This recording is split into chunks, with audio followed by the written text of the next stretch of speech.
Assalamualaikum warahmatullahi wabarakatuh. Halo Sobat Cap Kampung, kembali lagi di channel Cap Kampung 86, channelnya anak kampung. Apa kabar sahabat semua? Semoga sehat selalu, lancar selalu urusannya. Di seri video kali ini anak kamu bakal ngebahas tentang tanaman rumput gajah. Nah, ini kebetulan adalah gajah mini atau gajah mutiara, yang pasti bukan gajah abuh. Nah, khusus untuk pembahasan kali ini anak kampung bahas ini sesuai dengan requestnya teman-teman di video sebelumnya yang ingin melakukan pembahasan tentang rumput gajah. Nah, sebelum kita lanjut pada pembahasannya, nggak lupa anak kampung ingatkan buat teman-teman yang belum subscribe, silahkan klik tombol subscribe-nya dulu, karena subscribe itu gratis. Dan dengan teman-teman mensubscribe channel ini artinya teman-teman udah membantu channel ini agar bisa terus semakin berkembang dan kita bisa terus belajar bareng-bareng, berbagi ilmu, berbagi kebaikan melalui channel ini ya. Dan buat teman-teman yang ingin request pembahasan melalui channel ini juga bisa tulis di kolom komentar. Dan langsung aja kita bahas ya. Jadi gini teman-teman, rumput gajah itu jenisnya ada berapa? Rumput gajah itu jenisnya ada 3 yang mirip teman-teman ya. Pada dasarnya itu bentuknya secara fisik sama, tapi sebenarnya beda teman-teman ya. Kebetulan kalau yang ada di depannya anak kampung ini adalah gajah mini, atau ada juga yang bilang gajah mutiara, ada juga jenis rumput teki, rumput apa namanya, rumput gelinting atau apa gitu loh namanya. Tapi dari segi fisik sebenarnya udah beda teman-teman ya. Kalau rumput gajah mini itu dia kecil-kecil kayak gini, terus gajah mutiara itu agak kecilan dikit, ada coraknya putih dikit gitu ya. Nah, kalau suket gelinting atau rumput gelinting itu dia panjang-panjang, lebar-lebar, biasanya ada di pinggir-pinggiran sawah kayak gitu ya. Nah, itu untuk jenis-jenisnya. Nah, terus kalau misalkan teman-teman nanam rumput, awalnya rumputnya rumput gajah kayak gini ya, mungkin belinya kecil-kecil kayak gini, tapi kok lama-kelamaan jadi panjang-panjang terus lebar-lebar. Nah, itu sebenarnya bukan bibitnya yang jelek, tapi terkadang rumput kayak gini nih teman-teman, itu dia akan beradaptasi sesuai dengan kondisi tamannya.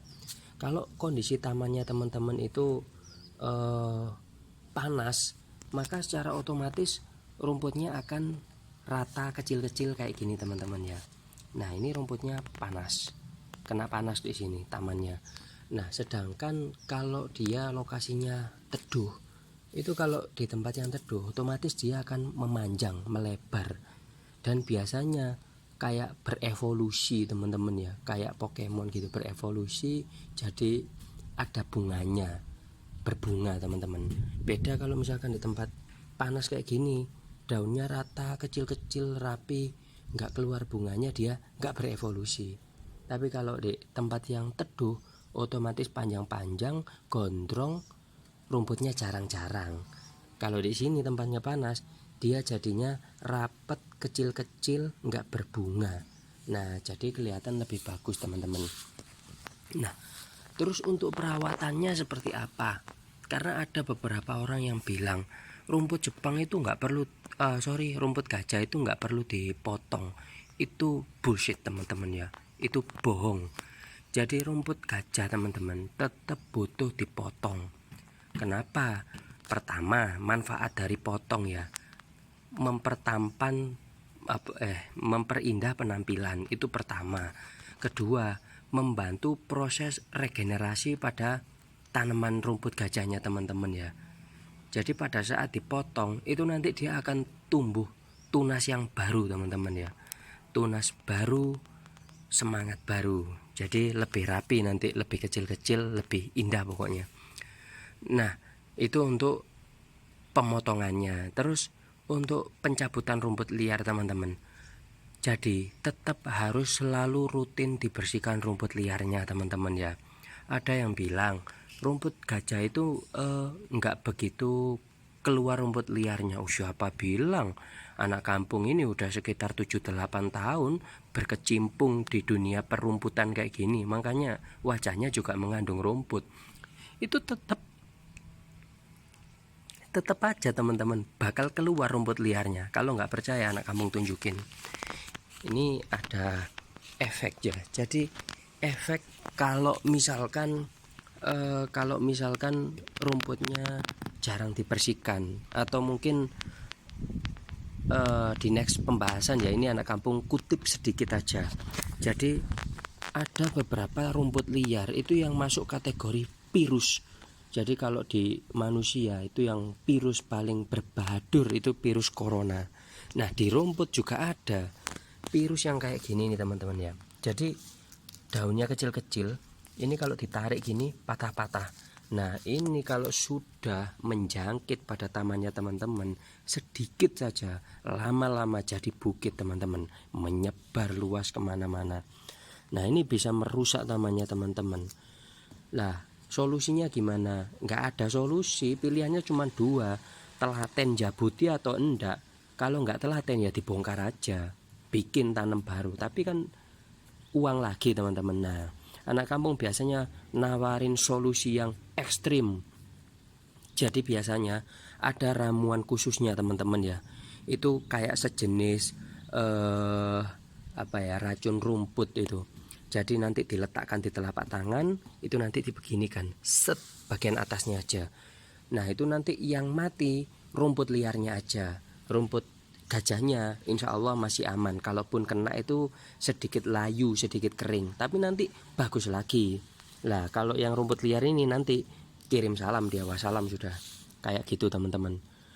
Nah terus pada saat pemberian pupuk teman-teman, nah ini kita ngomongin kalau untuk perawatan rumput liarnya kan udah, rumput liarnya yang dicabutin kayak gitu sampai bersih. Lah selanjutnya kalau habis dipotong, anjurannya anak kampung itu diberi pupuk. Nah pupuknya biasanya cukup pakai set A tawon, jangan set A kumbang, pilih yang set A tawon ya. Nah jadi pemberian pupuk nanti setelah dipotong sekitar dapat seminggu, 5 atau 7 hari gitu ya, itu bisa dilakukan pemupukan teman-teman. Jangan hari ini dipotong, hari ini dipupuk, itu hasilnya kurang ajib, kurang zen pokoknya. Nah jadi pemberian pupuk itu idealnya antara 5 sampai 7 hari. Nah terus pada saat pemberian pupuk caranya gimana? Caranya itu harus ditabur yang rata teman-teman. Karena kalau naburnya nggak rata itu nanti blontang-blontang. Kalau yang kena pupuk warnanya jadi subur. Nah tak kasih contoh ya, ini. Nah ini teman-teman bisa lihat yang ini di sini. Ini kan warnanya hijau, subur. Nah ini contoh kalau misalkan kita pupuk, kalau pupuknya ngena di sini, ini ya hijau, subur di sini. Tapi kalau ngena yang samping-sampingnya nggak kena pupuk, lah ini kan kelihatan perbandingannya ya. Nah sebelah sini agak menguning, yang sebelah sini agak menghijau. Nah seperti itu teman. Jadi kalau ngasih pupuk ditebar, siapa yang menebar dia akan menuai. Nah kayak gitu ya, ditebar biar rata, biar tumbuhnya bagus. Nah jadi kurang lebih kayak gitu teman-teman ya, cara merawat rumput gajah mini, gajah mutiara. Oh satu lagi yang belum anak kampung sampaikan, lupa. Idealnya pemotongan rumput gajah itu berapa lama? Sebenarnya teman-teman, rumput gajah dan rumput Jepang itu idealnya pemotongannya adalah 1 bulan sekali. Untuk pemupukannya juga sama, cukup 1 bulan sekali.